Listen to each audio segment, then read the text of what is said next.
Good evening and welcome to another episode of Unscripted and Unchained RPG Review. I am DM Bloodworth, and as you can see by the graphics, tonight's video is going to be the D&D tag by Ginny D. So I know some of you are probably sitting there and saying, what the hell is he doing? Um, and I would have probably said the same thing, 2 weeks ago, if someone had suggested, hey, go do this thing and this is where it came from. So I went to Ginny D's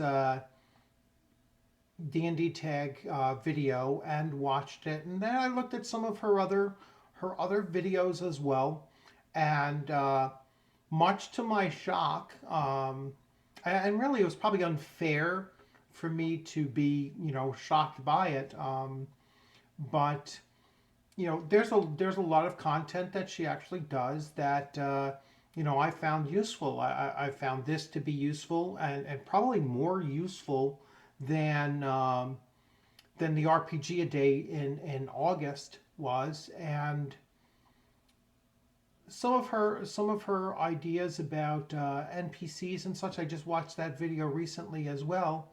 Um, that I thought, hey, it's a pretty cool thing. So just because somebody is younger and it's a cosplayer and everything, I mean, she's a gamer, and I can see that, and her ideas and stuff like that. So it was certainly not cringe when I would have expected to encounter something that was really cringy, and she just doesn't come off that way, and I was surprised. So I certainly I certainly had an eye opener that not all of the younger generation is as as out of touch from the game mechanics and just the a traditional D&D way of looking at things, and so I'm really quite surprised.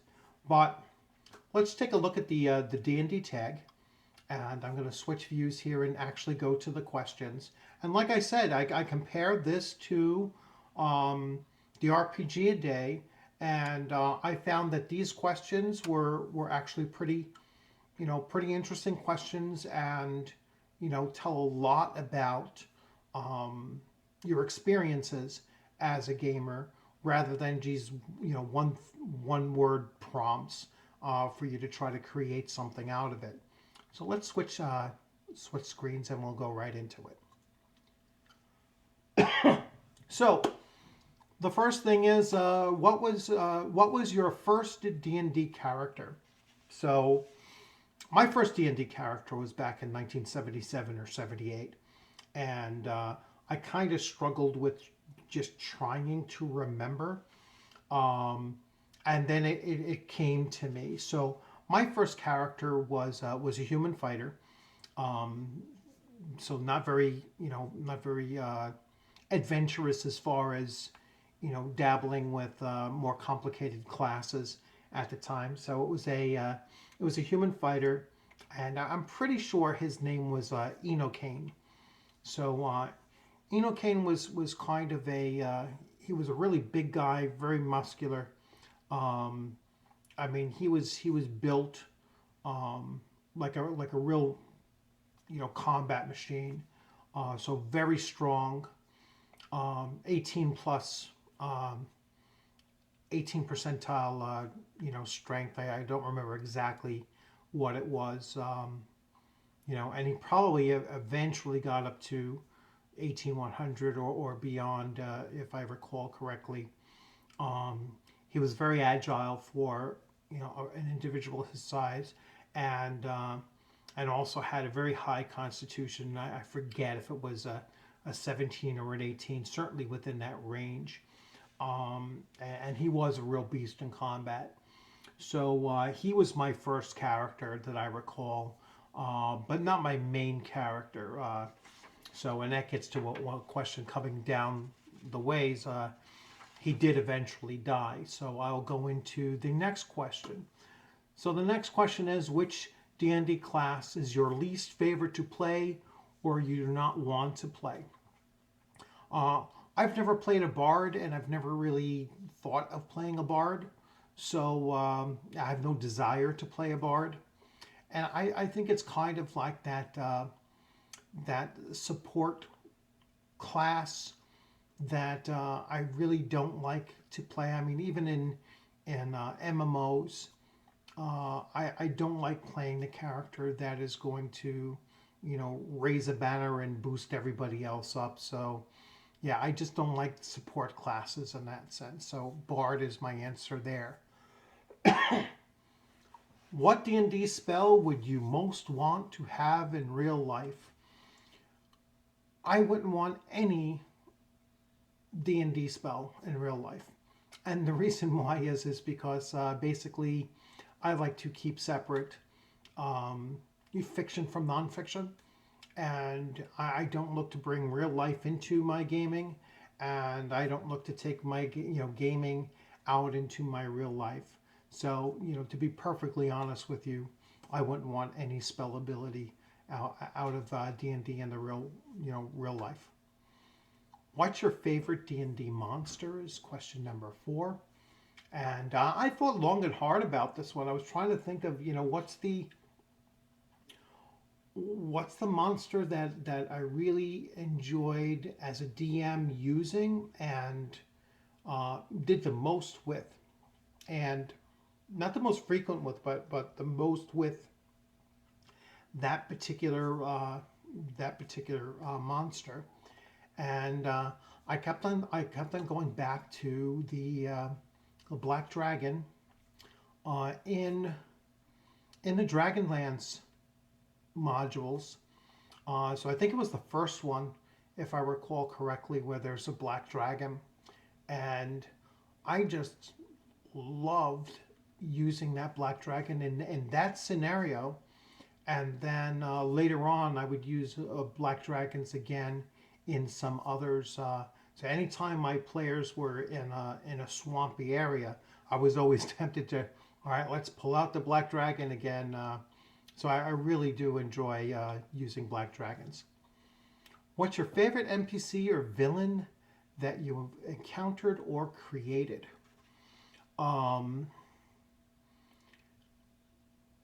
My favorite, it wasn't an NPC, but it was a villain. So I will break from the rules possibly a little bit with this one. I had a half-elf female character. So my first female character I played was a half-elf thief who ended up getting involved in some indirect PvP. She she no longer got along with the character that became her betrothed, and she had become annoyed with him, and there was an opportunity for her to basically leave him, hanging high and dry, and he was overwhelmed, killed. She had then played out to the rest of the party how she discovered them. She was grief stricken, and then she built this, paid 1,000 gold pieces to build this like a mausoleum type thing for his burial. And the reason why she did that was because she knew that the traditions of that character was that he was going to get buried with his armor and his weapons and some of his most prized possession treasures. And so she buried him with all of that. And the rest of the party, they were not in on this. They didn't know any of this was going on. This was just between myself and the DM. And as soon as she had the opportunity, she went in there, robbed his grave, and then took everything and hawked it out, and ended up walking away with something like 5,000 gold pieces from just the 1,000 gold piece investment. And I remember my DM was like, But I'm shifting your alignment now to chaotic evil from chaotic neutral, and I was like pretty fine with that anyway. So that's probably the most devious character I've ever created, whether it be a PC or NPC. Number six is how's one has one of your characters ever died, and what killed them? I'm primarily an old school D&D player. Um, I've probably had dozens dozens of characters die, and not just in D&D, but in a variety of other games as well. But yeah, character death is nothing new. Um, to me, we had a very brutal DM as well. So, once your character was dead, your character was most likely going to remain dead. There was no bringing them back. And so we were very used to re-rolling characters fairly often. So how were they killed? My first character, Unchained, was killed in a mass combat. Although his combat was dealt with individually, but he was part of he was a leader in like a barbarian mercenary horde um, that were attacking hobgoblins. And at one point, he had gotten separated from the rest of his group, and there was always some thought that he might have been abandoned by the rest of the group as well. And after having to fight through some, I think it was roughly 30 hobgoblins and a few lieutenants and sub chiefs thrown in there to as well. But he finally fell, and it was a pretty big battle, and it was a great way for a character to die, in my opinion. So that's number six. Number seven, what's your best natural 20 story? So this is a recent event.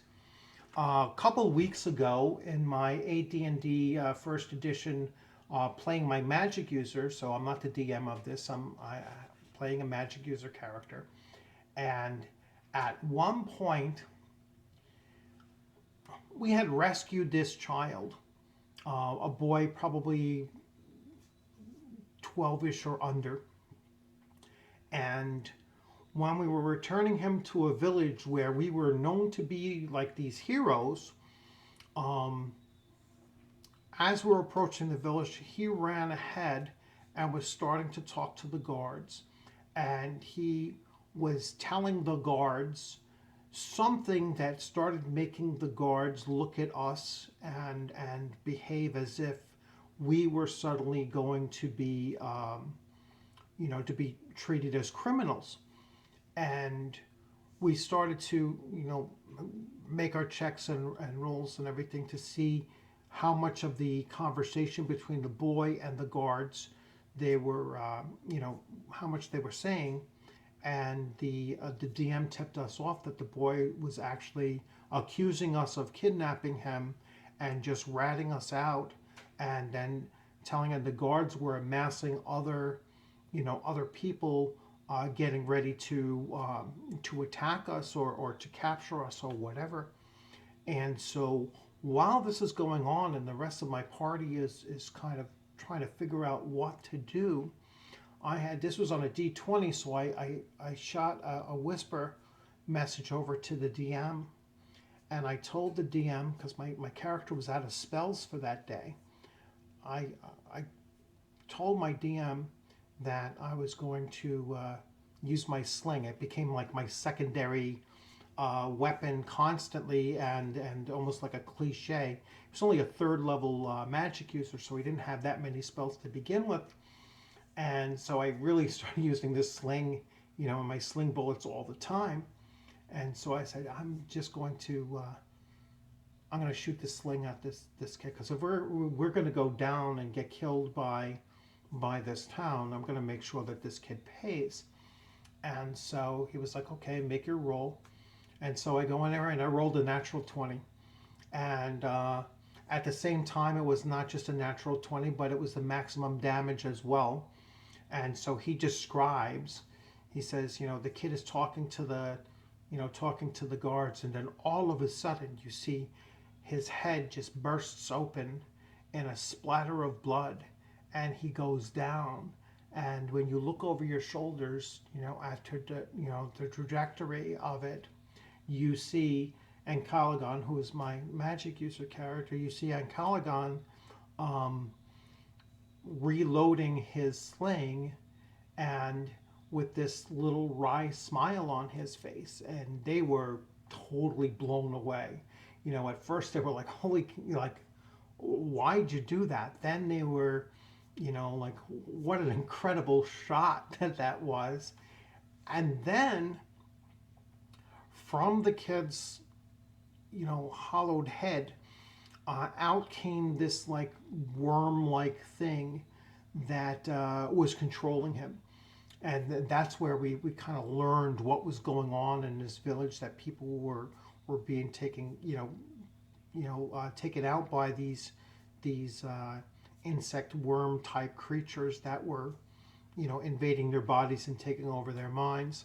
And so it became like a brilliant moment. And even though I had no idea that was going to happen, I was thinking more of revenge kind of thing, because I fully anticipated us getting killed, that I decided to do that. So that's probably the best natural 20 I've rolled in quite some time, and certainly a great story, that I will always remember. So we move on. What's your best natural one story? So as a DM in a different system, not in D&D, I had 3 of my players at the table. There were 5 players, and 3 of my players during a battle with ordinary wolves. As a matter of fact, they all rolled a natural 1 in the same combat round. And what occurred from that is that in that particular game, you could lose momentum very quickly, and it becomes progressively harder to regain kind of a level. You've braced yourself for anything more happening, and it just snowballed on them. And they were fighting against a decent sized pack of wolves, but not anything. In D&D, it wouldn't have been a problem. Even first edition D&D, AD&D, but in this particular game, it was that snowball effect of just one bad roll after another, and then you start getting minuses to all of your actions and such, and 3-player characters died in that combat. And again, this is against common wolves. Nothing any really major. There was only, I believe, 2 more than the party's number, but it turned out to be a real devastating bad 3 rolls that 3 separate players rolled. What is the highest level you've ever played your character to? My longest standing first edition AD&D character was a halfling thief acrobat fighter named Melilot Marigold, and he achieved the level of 18th level thief and 9th level fighter. So I played that character for the better part of, I'd say, 8 years. And he's the only character that had never died, obviously. Played with him through 2 different DMs. And we eventually kind of retired as a quasi-deity using the Dragon Magazine article on how to create a quasi-deity. So he's the only character that I played that survived, did not complete, but survived the Tomb of Horrors. He also survived Demon Queen of the Web Pits, and probably a few other White Plume Mountain. He survived that as well and completed that as well. So yeah, he had a. I don't know if I played him in Ravenloft. I'm kind of unsure on that. Um, but yeah, he was my main character for quite a long time, and the only one that I've ever gotten above, I'd say level 12. What is your favorite magic item? I created a magic item as a DM that was called Troll's Bane. It was a short sword that that was only a +2, uh, only +2 in general, and then it had an additional +2, so a +4 against against trolls or any regenerative creatures, and the additional +2 was a per round. Um, so it just basically counteracted any regeneration they might have had, and then it also caused very severe pain, agony in anything that you actually hit it with the exception of possibly an undead creature, and that gave the sword a very negative aspect to it. That you had to be either a very chaotic, chaotic neutral or a chaotic evil um, player character to actually use that weapon. Um, but that was probably the best designed weapon I ever created, and it was a lot of fun to see what my players did with it. And then eventually, I actually gave it to one of my player characters um, that the DM allowed for him to end up using it. If you had a real life alignment, what would it be? Oh, it's very tough for me to say that. I mean, I tend to be a law-abiding kind of person, so lawful. Um, but I wouldn't say lawful good. And I don't try to be neutral. I try to generally be good, but I'm never consider myself to be evil. Most of the characters I play are chaotic neutral, but I personally am just not chaotic. So, so I guess lawful neutral with good tendencies would be the best way to say it. If you had to date one of your characters, which one would you pick? Well, most of my female characters, and I didn't play that many of them.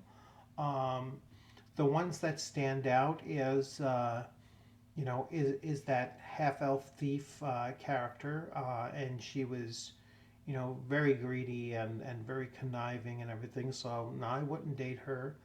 I I did play a female barbarian who who was a chaotic good.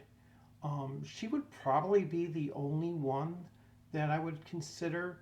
I mean, as weird as that question is, if in real life, would you date one of your characters? Um, it's kind of weird. It's a little bit too nerdy for me, but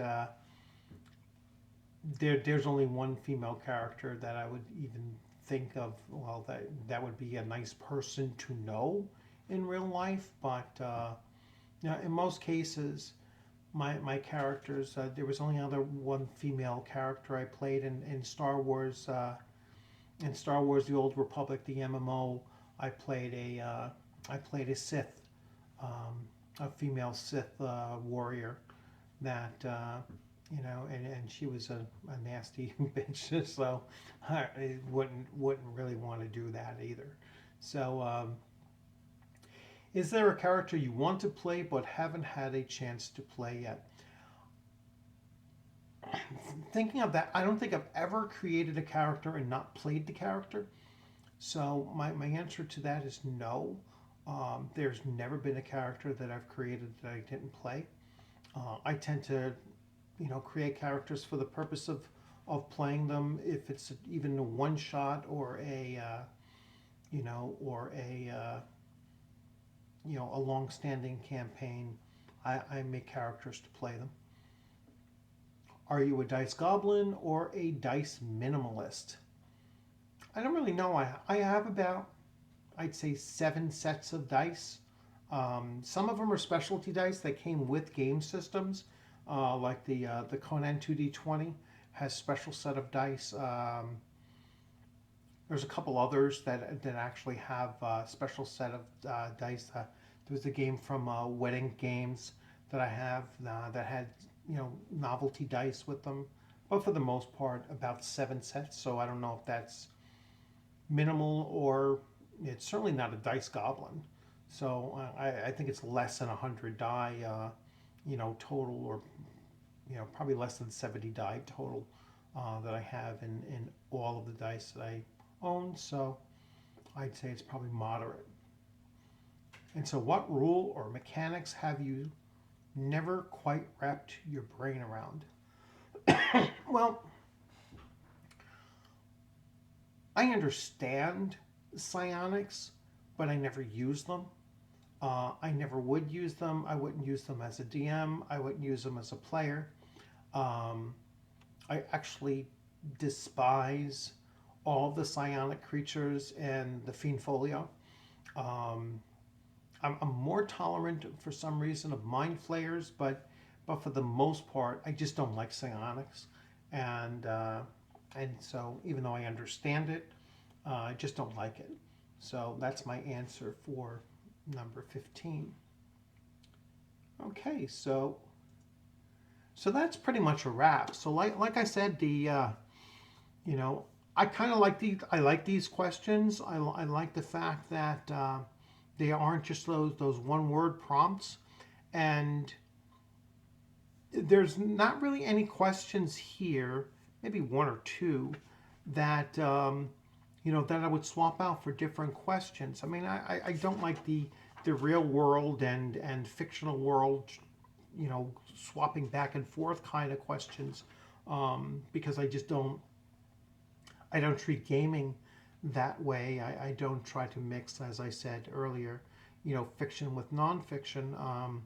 The real world with my fantasy escapism is not something that I tend to do. So, but for the most part, I like these questions because they do give you some, make you think about your experiences as a gamer, and in particular in D&D, if that's where most of your gaming experience comes from. So, so once again, I really enjoyed this, this exercise, and pretty cool thing that Ginny D came up with. And as shocking as some of you will probably respond to this and say, all I'd say is that, go to her site and then look at some of her videos, and you might be surprised that they're not as they're certainly not cringy. I wouldn't say that, and for somebody who's a cosplayer and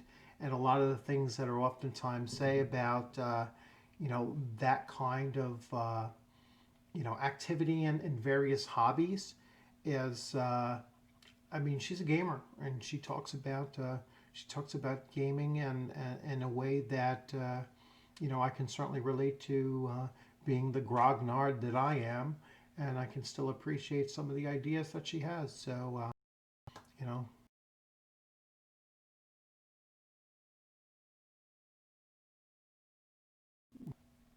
if you didn't like the video, please, be brave and put the comment out there. This is where I disagree with you, or whatever. I don't worry about a thumbs down, as long as they come with some kind of an explanation, or that way I can either, I mean, you're probably not going to change my mind, but at least I can understand where you're coming from. And if you haven't subscribed, please consider subscribing. And I look forward to seeing you on the gaming screen sometime soon. So you'll have a great Friday and the upcoming weekend. And once again, thanks for joining. You all take care.